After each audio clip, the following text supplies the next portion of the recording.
I just spent the past 30 days as a digital nomad here in Canggu, Bali, and I want to give you my thoughts of living here as an expat, as a digital nomad, to see whether it might be right for you. Now, Bali, especially the Canggu area, is sort of the capital of digital nomads around the world, or at least that's what it's often traditionally seen as. And around you over here, you certainly see a lot of foreigners, a lot of tourists, and also a lot of people working on their laptops, living their digital nomad life. But what is it actually like? Because a lot of people have also said that now with this influx of foreigners has also come much higher prices and much bigger crowds and heavier traffic. So I spent the past month here, and here are my thoughts. First, let's talk about the first impressions and the overall vibe that I got from this place. Now, certainly the first impression of this place for me is that it is a very sort of relaxed place, and it's sort of like a party holiday kind of place.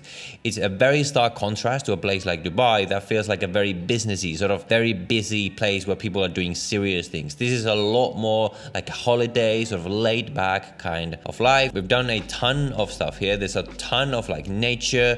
You can do all sorts of adventures. You can go snorkeling, water sports, surfing, all this kind of thing. All the things that you expect, like all of that is here, and it is absolutely amazing from sort of an activity adventure perspective. Anywhere you walk, there's amazing cafes, restaurants, like all these kind of things, like so much amazing food. Like I'm a food person, so that is definitely something that I appreciate. Now, it is definitely very busy and very westernized. This is some of the biggest criticisms that Bali gets nowadays, is that it is now too busy and sort of too western. Now, how much of a problem that is for you, that obviously depends on you, but I can definitely tell you that the traffic here is absolutely insane. Like, it is something that I just never seen anywhere before. Because the thing here is that this place like was not built for this amount of people. The streets are extremely narrow. The roads are not very well maintained at all. So basically, if you take a car ride anyway, it's going to be a complete pain. It's going to take so long because the cars have to like go around all these motorbikes, and like you have to deal with the terrible roads. For most people here, just take motorbikes. We rented a motorbike here. You can take a motorbike taxis, but even then, traffic is sometimes so bad that you're literally just standing still in the traffic. Like I knew it was going to be bad, but I just did not imagine that it could be this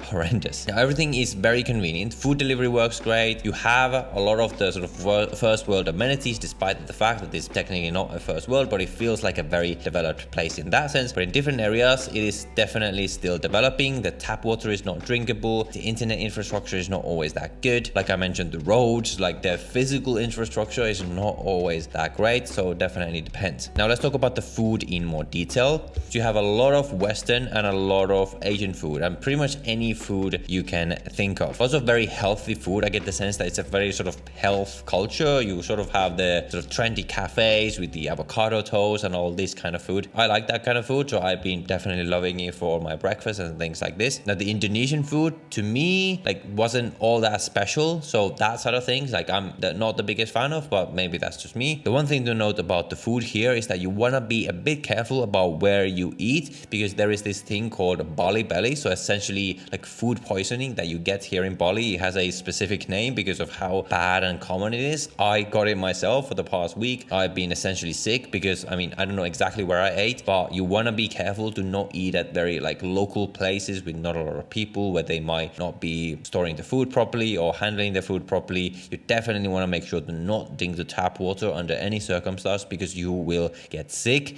and getting food poisoning here is not a fun thing. So that is one thing to keep in mind. Now, let's talk about the cost. So it is definitely still cheap. Many people have said that it has got a lot more pricey recently, and perhaps that's true, but still, compared to a Western location, still extremely cheap. But sure, it is not going to be at the same level of like a Vietnam. It's definitely more expensive here than something like Bangkok even, but still, you can eat out every single meal and you're still spending much less than you would be cooking for yourself in a place like where I mainly live in Dubai. Some average prices for things are for like a regular meal, I might be spending 100 to 150k Indonesian rupee. I'll put the translations over here. Coffee will be like 50k. A grab bike, so like a grab taxi, will be like 10 to 15k per ride. And from the airport, a taxi will cost you 250 to 300k. Although when you're taking the taxis from the airport, that is a bit of a pain, and you have a lot of people that will come to you and offers all sorts of crazy prices, but just don't believe them. It should not cost you more than around 300k to take a taxi from the airport. Now, obviously, just like anywhere, you can spend however much or however little you want. There are many expensive beach clubs, like westernized restaurants, like nice villas, things like this, where you can definitely spend a lot of money here. But if you live a bit more local, you eat local food, all these kind of things, then you can definitely still live extremely cheap here. Now let's talk about the visas and taxes. Now, from what I know, there are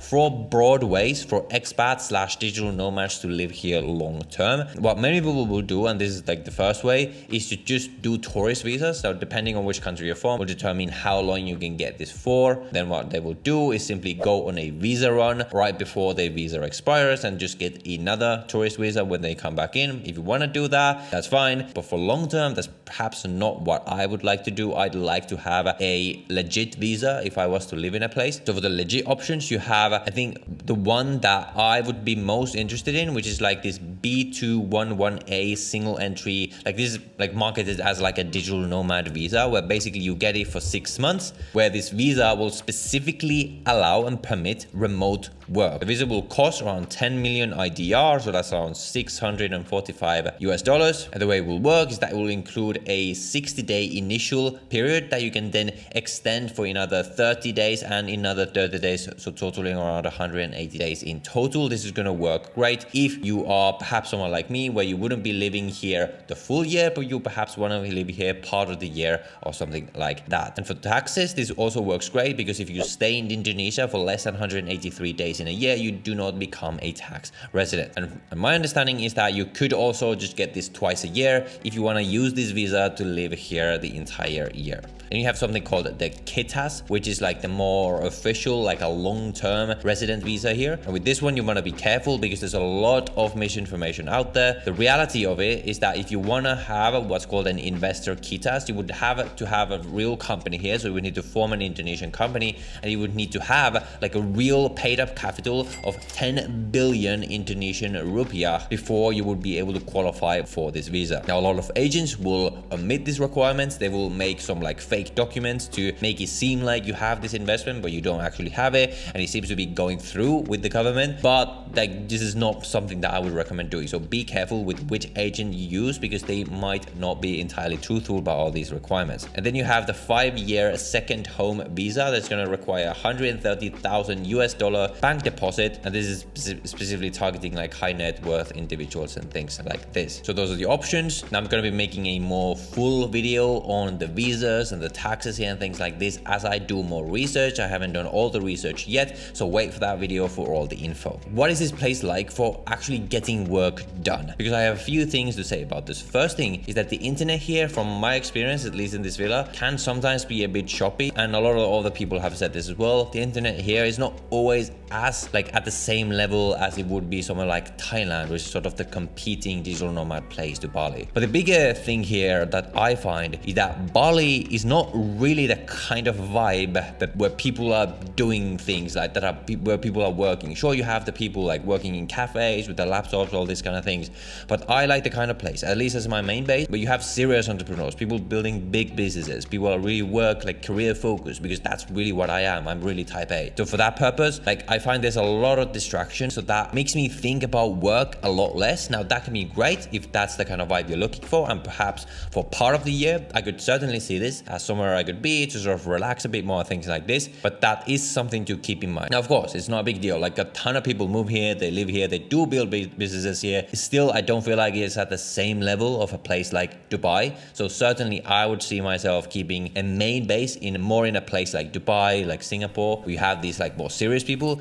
and to perhaps have this as like a secondary base or something like that if I would end up making this a base at all. Now a big gripe that I have with specifically living in Bali is that it is not walkable at all. So I mentioned the traffic before. It is absolutely horrendous, but what it also means is that because their roads are extremely narrow, they don't really have proper walking paths next to them. Like you can walk along them, but it mainly just, it looks like this, where you're having to like constantly look over your shoulder to see like, oh, is some Australian dude gonna run me over on a motorbike? The first time we went to the gym here, we tried to walk here, and we determined that it's literally more dangerous to walk to the gym on this road than it is to ride a motorbike, simply because just how much this place is really not suitable for walking. And this is a big deal for me because I love walking. I'm a walking person. Heck, when I live in Dubai, I get like 12,000 steps a day because of how much I am walking. For many people, maybe this is not a big deal, but for me, this is a big gripe. So my overall conclusion, I loved my experience here. I think it is a great place. I certainly much prefer my life here compared to the West. You have amazing weather. Now, it is very hot and humid, so if that's not your cup of tea, then keep that in mind. But you have a great vibes, you have great foods, you have relaxed attitudes, you have sort of this paradise island vibes, but at the same time, there are a lot of gripes, like it's not walkable,